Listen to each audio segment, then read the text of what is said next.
Right. So Mr. Firestone will join us, and we can get this going.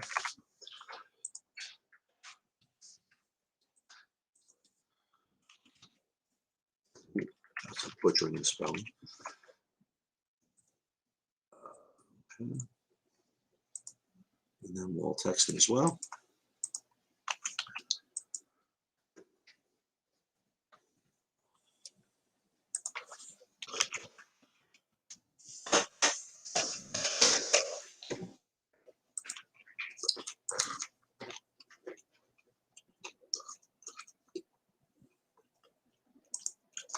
Hey, what's going on, K9? So, I think FanDuel's going to look a little different than DraftKings today.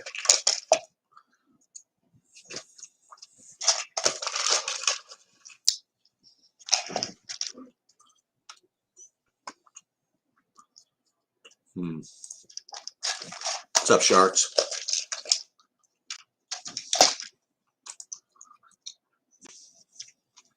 I'm going to be seeking everybody's help for the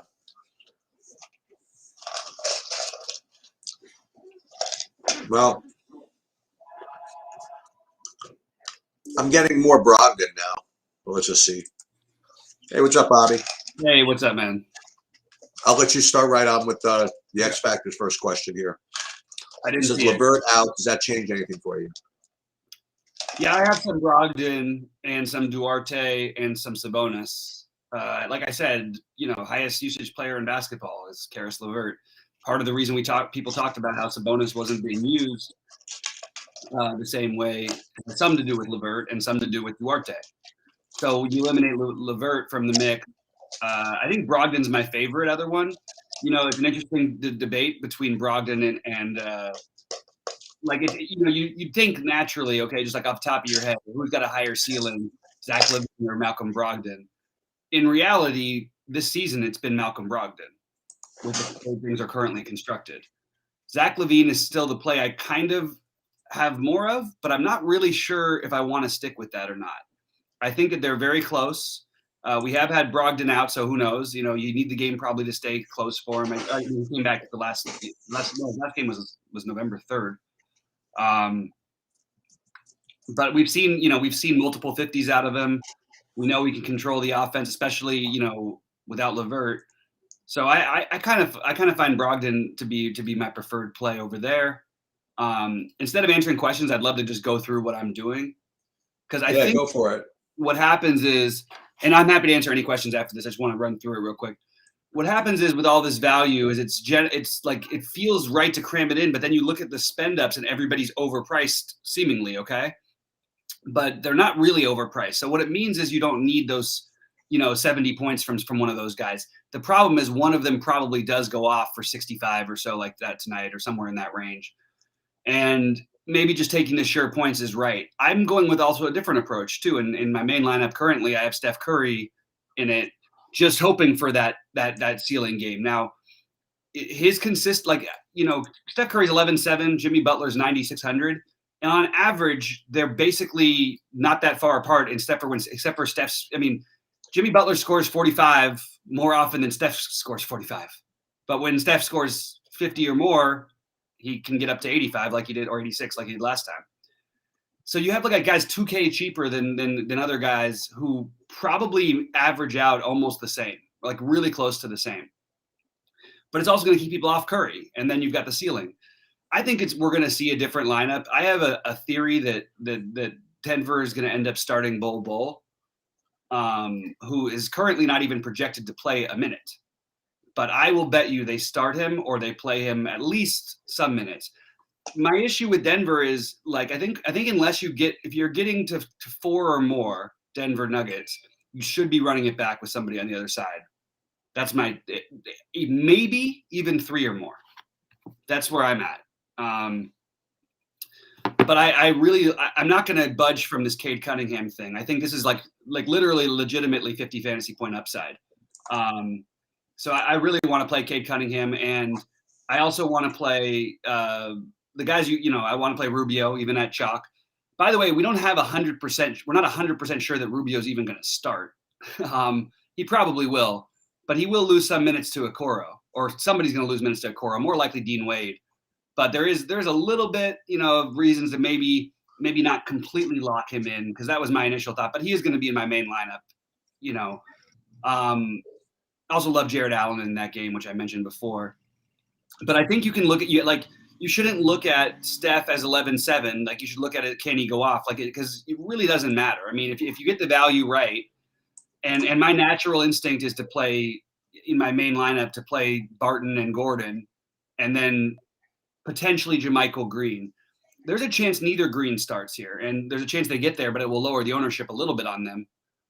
The other one I'm really struggling with is Bobby Portis, because the back-to-back, because he's not like he's going to be crazy owned, but he can get handsy at times. He can get into foul trouble, and what really worries me about it the most, though, is I'm worried about his minutes being limited on the back-to-back because of how well Semi Ojeleye played yesterday, of how well Jordan Nwora and how high they think of Jordan Nwora.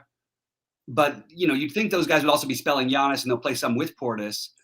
But they have bodies, too. They can always throw Thanasis out there, too, on a back-to-back. They sure could. So it's just a little bit worrisome. But on the flip side, we don't even know for sure that Drew Holiday is going to play tonight. Like, everybody's just assuming this guy is going to play a back-to-back after, having spent most of his time out and being somewhat minutes limited since he came back. There's going to be information after lock, in my opinion, that's going to be a lot of stuff that we're not accounting for right now. So I'm going to keep postponing it outside of the early games, in which in the early games, the only thing I really like that I feel committed to is I am committed to Ricky Rubio in my main lineup. I'm committed to I have some Kevin Durant, no James Harden. I have one lineup with Wendell Carter. But that's pretty much. Oh, and Jared Allen. I love Jared Allen still. Nothing's changing my love for Jared Allen. I think he's got 50 plus. I'm telling you, he's averaging 50, 51, 50 and a half since without what's it called? Without Markkanen in there. And they run that screen and roll with he and Mobley all the time. He's actually getting more shot attempts than we've ever seen Jared Allen get. I mean, it used to be if Jared Allen got 10 shots about 10 times in a game, it was just shocking. But he also has his rebounding. He's had 16, 17, 15, and 17 over the last 4 games. This is a good team to rebound against because they don't have any real bigs. Even Montrezl Harrell, as much as he's an aggressive guy, he's not a guy who keeps you off the boards. Jared Allen also has some assist upside, obviously a huge shot block upside, and steal upside. So I really like Jared Allen. I'm going through a really difficult. I have a Jared Allen and Jimmy Butler, or a Bobby Portis and Steph Curry. Okay, and that's what I'm trying to decide. And it could. And by the way, it doesn't have to be Jimmy Butler. That could just as easily be DeJounte Murray as Jimmy Butler. But I sort of, the reason why you get a boost for Butler is they're playing in LA. The defense has been lousy. Butler gets up for these kind of games. And you have questionable tags on, well, we already lost one of them, right? No, we have questionable tags on Hero, Bam, and PJ Tucker. And probably at least 2 of those guys play. But if any one of them, especially Hero or Bam, are out, you can look for Butler to have a much bigger game. Yeah, anyway, that's just something to be worth. How much, if at any, JaVale McGee are you playing or plan on playing? That didn't even cross my mind. Okay. I would go so far as to say I would say that would be you need 30 out of him, right? He played great the other night. He hasn't hit 30 in a million years. I don't know. I can't get to him personally. I don't see any reason to. It's fine, but it's why do we need to go to JaVale McGee? It is just to pivot off of the chalky Denver stuff. And if the answer is yes, then my answer is my thought is well, there's probably other better places you can go. I mean, as much as Torrey Craig doesn't really do anything in general until recently, Torrey Craig is probably as good a play or almost as good a play, and he's 3,100. I mean, like in terms of raw points, he probably gets there just as much as McGee does. Maybe McGee gets there a little bit more, but I just don't see us needing that value from. That's incredibly helpful actually, because I was getting the too much of him, and I was just I was waiting to hear something like that. I mean, I could be wrong though. I mean, like everybody. Bobby, stop already. Okay. What do you think about that 2v2 Sheets? If you had to do it for $100,000, which give it to me again? 200,000. Bobby Portis and Steph, or Jared Allen and Butler? Well, the second one is the low-owned win all the cheese play, right? Well, I don't think people are playing Steph today, and oddly, people aren't playing that much Portis. But they'll play Portis. He'll be 27% owned. Yeah, I think you might be right. But Butler, I think, is going to be popular too. Oh, really? Yeah, he sort of makes a lot of sense. Like, not like crazy popular, but double-digit ownership plus. You know what I mean? Which on this slate, for all the spend-ups, oddly enough, with all this value, there isn't really a spend-up that anyone's really targeting that I can tell. Is there one that you noticed? Because I can't see any. No. So anyway, guys, pop in questions. I'm happy to answer. There are some really good low-owned other people. Like, you mentioned JaVale McGee. Why not take a shot with Duncan Robinson or Terrence Ross? You know what I mean? And that way you don't also have to use your center spot. And I happen to I guess you don't need your center spot, but you don't have to. I just think those guys, you're playing for upside. You're not playing for the median here. And I mean, JaVale McGee could end up with 10, but so could Terrence Ross. I mean, Terrence Ross is probably a little thin.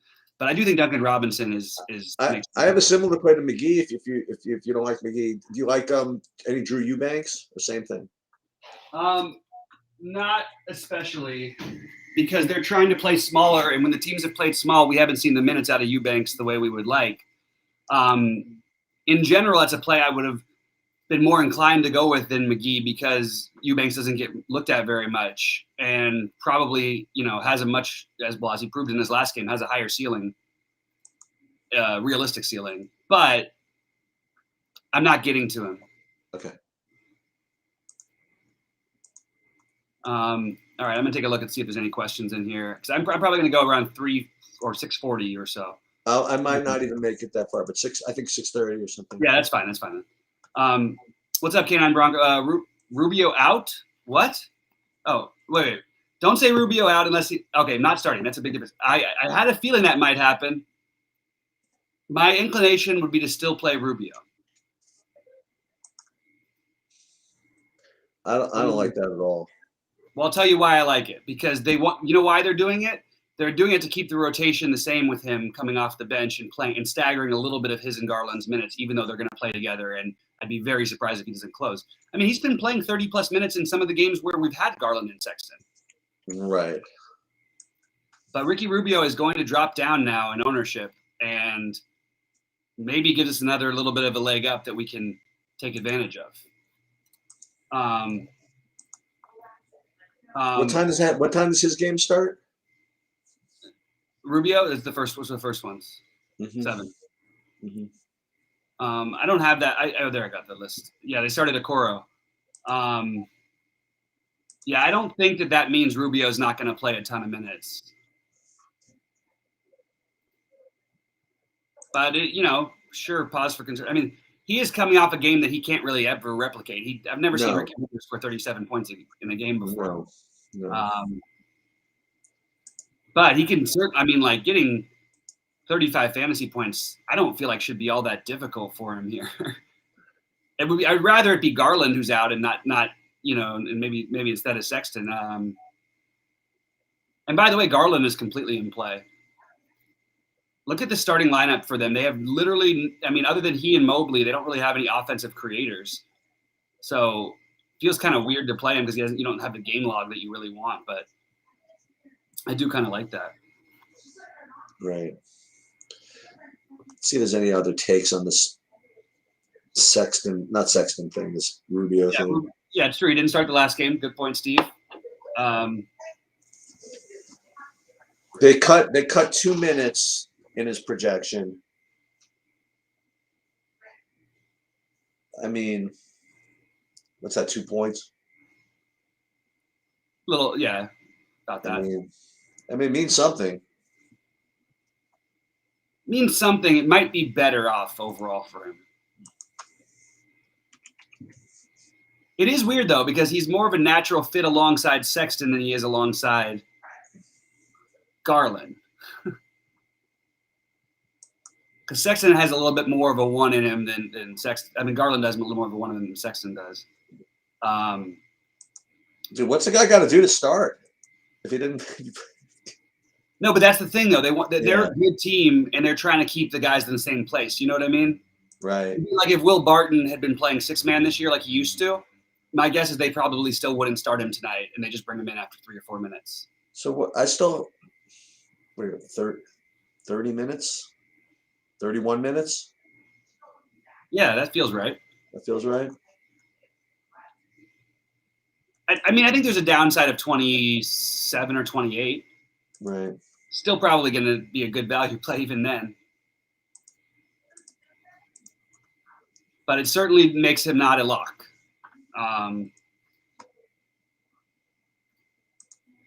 Anyway. Yeah, I may as well rerun this stuff. See if it changes. You know, it makes probably a better play is Cunningham, maybe.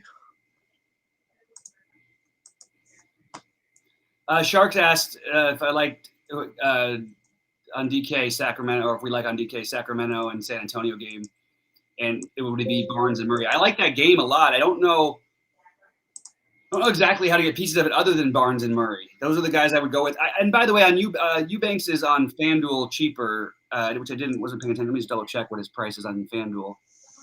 He's 4,800. Because that's a weird question, K9 Bronco. How can you say him or Jeff Green when Jeff Green is 3,700 and he's 4,800? They're not. I never like comparing plays like that. Like those are two completely different things. I don't think Jeff Green is any sort of a lock at all. I don't expect him to start. He might. We really don't know who they're going to start in Denver.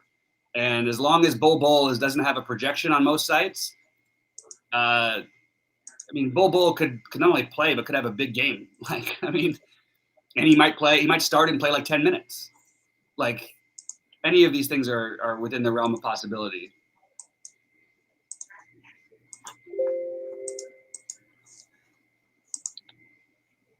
So I'm going to do one more run here without with Rubio with adjusted minutes.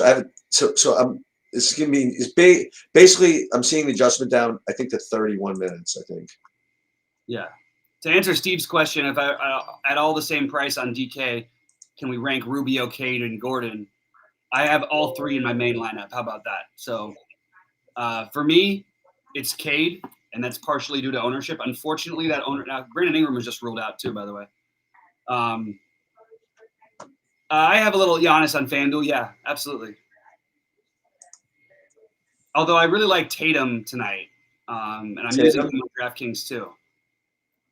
I do think that the Jeff Green and Jermichael Green thing, like this could be less of a thing than people think. Ingram is out. Yes, Hart is a good play. But again, you're weighing him against other good plays. Is what's good? You know what I mean? We have Aaron Gordon. Is he better play than Aaron Gordon? No. Is he a better play than Cade Cunningham? No. Probably that one you could argue. Is he better than Rubio? Well, it depends on how you're worried about Rubio starting or not. I'm not particularly worried about it. In fact, I'm actually excited now to see the ownership come down a little bit. I don't think it's going to come out all the way, but it's going to come down, I think, a decent chunk. Yeah. That's not going to change. One more.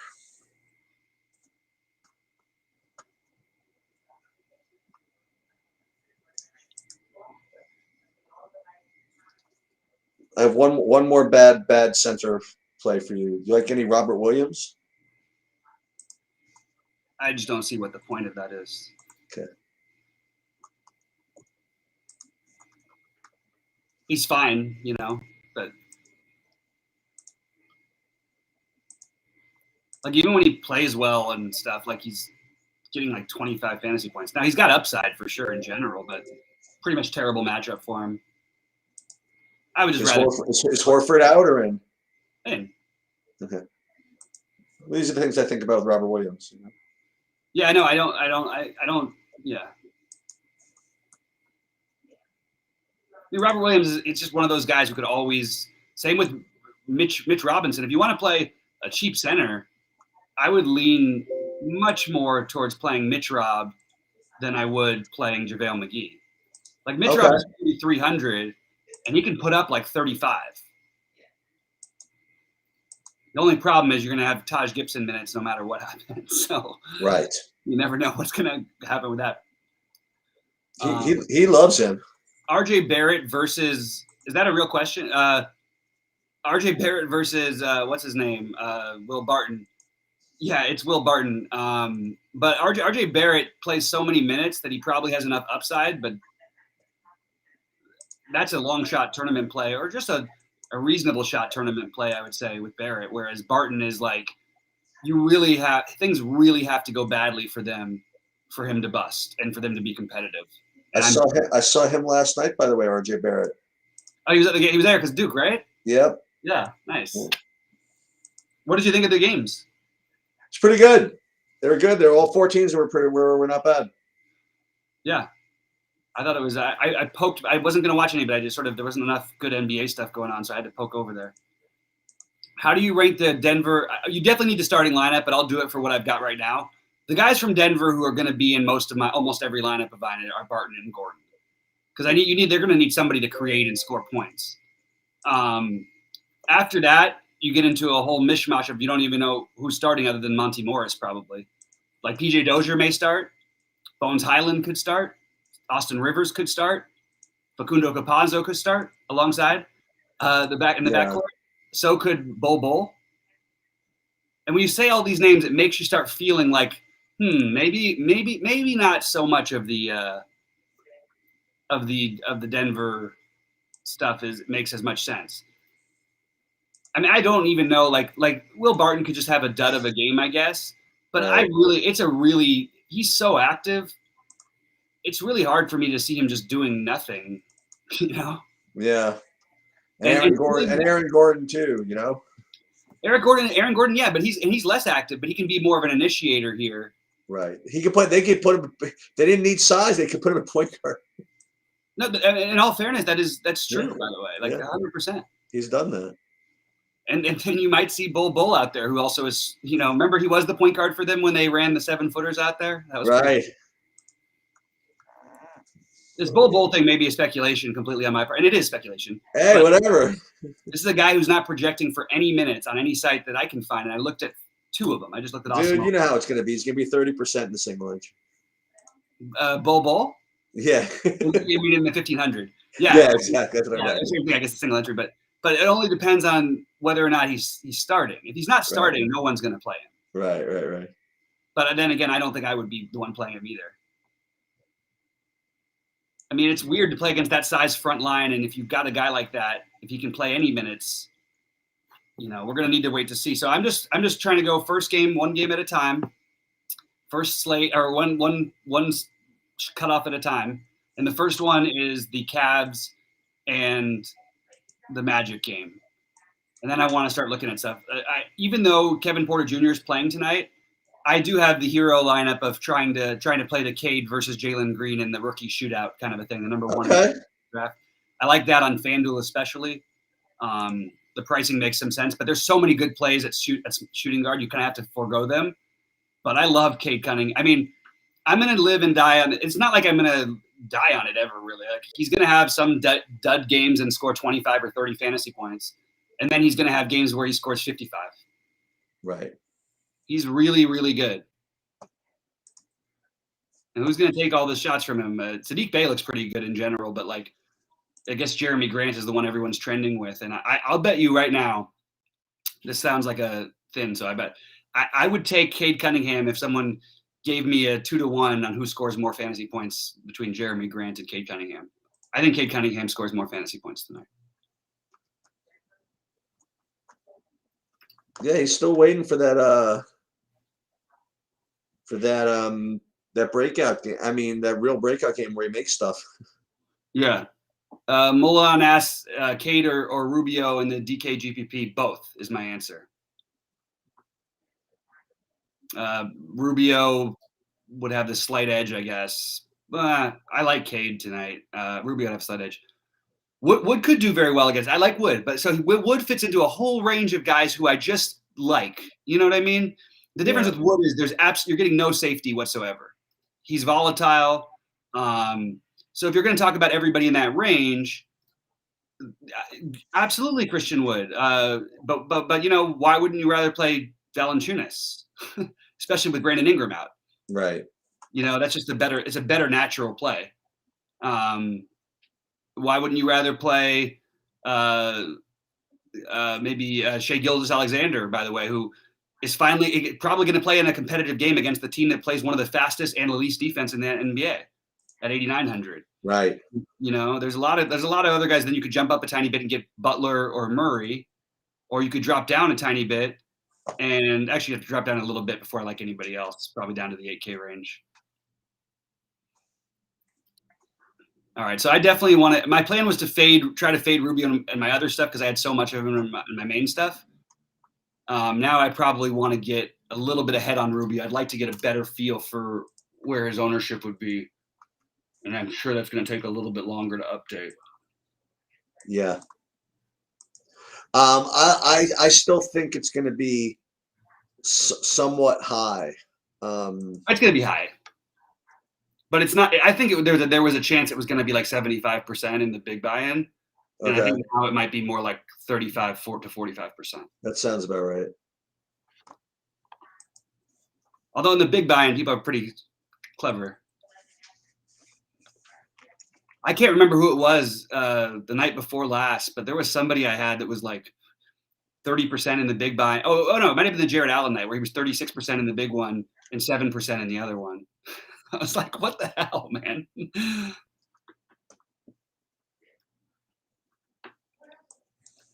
All right, a couple more questions before I have to go. Any D'Angelo, Cat, or Edwards on DK? If I did, it would be the lineup that I'm trying to play Curry in.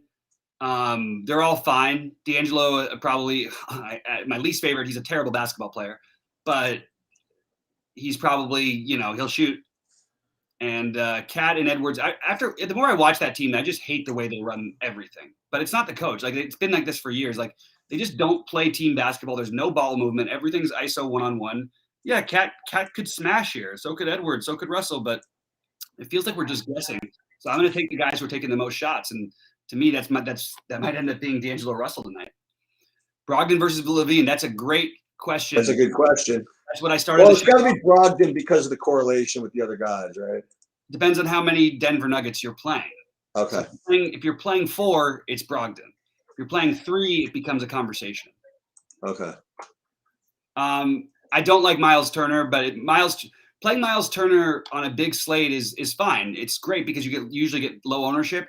The weird thing is, it's not like he gets any boost from anything. Nothing ever is an indicator of what Miles Turner thing is, except for a team that drives a lot and get their shot blocked a lot. So Miles Turner, you know, is just, I can't do it. But so, I mean, look, he can put up 50. He could literally put up 10. So sure. I mean, I'm not going to say no to those guys, like just write them off, but I'm not going to play them. Yeah. And it does feel weird that the LaVine ownership is higher than Brogdon's. Although Brogdon hasn't played in a while. I've got piles and piles of Curry on FanDuel. Yeah, because his price over there is crazy. Okay. But see, the thing is, that's what I was saying about Curry, though. Look at his game log. Like, just this is all you need to know. Yeah. Does it really matter whether he's 10K or 11? No. Right? No. Either gets there or he doesn't. No. All right, I'm gonna get going, guys. Bob, you want to be in Discord? That's cool, whatever. But I'm gonna get going, and I will. I'll catch you guys tomorrow, and I'll see you in a little while, Bobby. Yeah. Good luck, everybody. Good luck, buddy. I'll see you. Like you'll send me the thing before. Yeah.